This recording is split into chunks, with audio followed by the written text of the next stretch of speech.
Hi hello నమస్తే అందరూ ఎలా ఉన్నారు? నేనైతే చాలా బాగున్నా. ఈరోజు వచ్చి స్పెషల్ గోంగూర నెత్తళ్ళు. ఏంటి గోంగూర రెసిపీస్ కంటిన్యూస్గా పెడుతున్నాను అనుకుంటున్నారా? గోంగూర అయితే ఇక్కడ దొరకదండి. గోంగూరని మన ఇక్కడ నుండి సెలవుకి వెళ్ళే వాళ్ళు అన్నమాట, తెలిసిన వాళ్ళు తీసుకొని వచ్చారు. దాన్ని కొంచెం తొందరగానే చేసేయాలి కదా, లేదంటే పాడైపోతుంది. అందుకే ఆ గోంగూరని ఒకరోజు గోంగూర పప్పులాగా, ఇంకో రోజు మా ఆయనకి ఇష్టమని గోంగూర నెత్తళ్ళు, ఇంకొక రోజు మొత్తానికి అందరికీ నచ్చేటట్టు గోంగూర పచ్చడిని అయితే ప్రిపేర్ చేశాను. ఇంకా గోంగూర పచ్చడి రెసిపీ కూడా పెడతాను తర్వాత. ఆ పచ్చడి కూడా మా అమ్మ స్టైల్లో గోంగూర పచ్చడి చేయటంలో మా అమ్మ స్పెషలిస్ట్ అనే చెప్పాలి. అంత బాగా చేస్తారనమాట. నేను మా అమ్మ దగ్గర చిన్నప్పటి నుండి చూసి మా అమ్మ అంత కాకపోయినా 1% తక్కువ ఉండొచ్చు అంతే. గోంగూర పచ్చడి అయితే సూపర్గా చేస్తాను. అది నెక్స్ట్ టైం పెడతాను. ఈరోజైతే నేను గోంగూర నెత్తళ్ళు ఎలా చేశానో చెప్పేస్తున్నా. ఫస్ట్ అయితే గోంగూరని బాగా క్లీన్ చేసుకొని దాన్ని కొంచెం వాటర్ ఆరేలాగా ఉంచేసి కుక్కర్లో వేసుకొని అందులో ఒక వంకాయ వేసుకుంటే చాలా బాగుంటుందంట.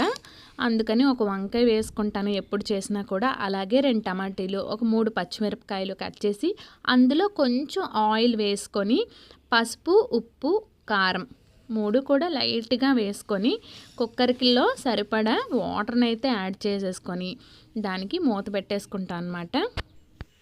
ఇవన్నీ కూడా ఒక 5-6 విజిల్కి అయితే ఉంచుకుంటాను.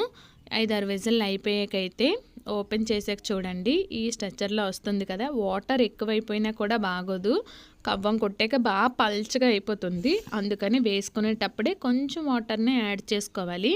నెక్స్ట్ ఆయిల్ ఎందుకు వేస్తామంటే పొంగిపోకుండా వేస్తాం అనమాట, లేదంటే కుక్కర్ నుండి బయటకు వచ్చేస్తుందని చాలామంది చెప్తారు కదా. ఆయిల్ వేసుకుంటే అలా పొంగకుండా ఉంటుంది. నెక్స్ట్ గోంగూర పెట్టేటప్పుడు కూడా చాలా జరుగుతుంటాయి, కుక్కర్ పేలిపోవడం ఇలాంటివి. అలా కాకుండా ఉండాలంటే అందులో టమాటీలు, ఒట్టి గోంగూర అయితే పెట్టకూడదు. ఇలా వంకాయ కానీ ఏదైనా యాడ్ చేసుకోవాలి. నెక్స్ట్ అయితే ఈ నెత్తలను కూడా బాగా కడిగేసుకున్నాను. బాగా కడిగేసుకొని ఈ నెక్స్ట్ మనం కవ్వం కొట్టుకున్న గోంగూరను అయితే మళ్ళీ స్టవ్ మీద పెట్టి దానికి సరిపడా కారం, కొంచెం కారం సరిపోలే కారం అయితే వేసుకుంటున్నాను. తాలింపు కోసం అయితే కొంచెం ఆయిల్ వేసుకొని అలాగే ఆవాలు, జీలకర్ర అందులో వేయించి కొంచెం చిటపట్లాడాక ఎండుమిరపకాయలు, కరివేపాకు, వెల్లుల్లి చిన్నగా కచ్చపచ్చగా దంచుకొని, అలాగే నేను అల్లాన్ని ప్రతి దానిలో కూడా యూజ్ చేస్తాను. అల్లం వెల్లుల్లి కంపల్సరీ, పేస్ట్ అనే కాదు, కచ్చపచ్చగా దంచుకొని యాడ్ చేసుకుంటాను. ఈ అల్లాన్ని అయితే కచ్చపచ్చగా దంచుకున్నాను. అలాగే ఒక ఉల్లిపాయను కూడా కట్ చేసుకొని సన్నగా పొడుగ్గా కట్ చేసుకొని వేసుకున్నాను. తర్వాత ఈ నీట్గా కడిగి పెట్టుకున్న నెత్తలను కూడా వేసుకొని కొంచెం వేగాకైతే తొందరగా సాల్ట్, పసుపు వేసుకుంటే మాడిపోతుంది. అలా కాకుండా కొంచెం ఫ్రై అయ్యాక, కలర్ చేంజ్ అయ్యాక దానిలో కొంచెంగా సాల్ట్, అలాగే పసుపు, ఎందుకంటే మనం ఆల్రెడీ గోంగూరలో వేసుకుంటాం కదా పసుపు, కారం అన్నీ, సాల్ట్ కూడా. అందుకు దీనిలో కొంచెంగా వేసుకోవాలి.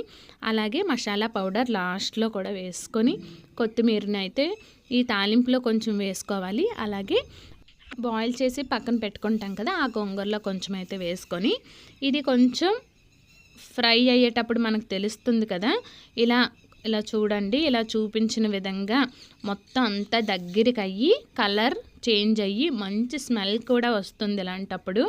ఇలాంటప్పుడు ఇంకా మనం బాయిల్ చేసుకున్న గోంగూరను అయితే వేసేసుకోవాలి. నెమ్మదిగా వేసుకున్న వెంటనే మూత పెట్టుకోవాలి. అప్పుడు ఆ స్మెల్ అనేది బయటికి పోకుండా టేస్ట్ బాగుంటుంది. వెంటనే మూత పెట్టేసుకున్నాను. 2 నిమిషాల తర్వాత అయితే మూత తీసాక చూడండి ఇలా ఉంటుంది. ఇలాంటప్పుడు మీకు ఉప్పు కానీ లేదంటే కారం కానీ ఏదైనా సరిపోకపోతే చూసుకొని వేసుకోవచ్చు. నా గోంగూర నెత్తళ్ళు అయితే రెడీ అయితే అయిపోయింది. టేస్ట్ ఎలా ఉంది మీరు ఒకసారి ట్రై చేసి మీకు ఎలా వచ్చిందో ఈ ప్రాసెస్లో నాకైతే కామెంట్ చేయండి.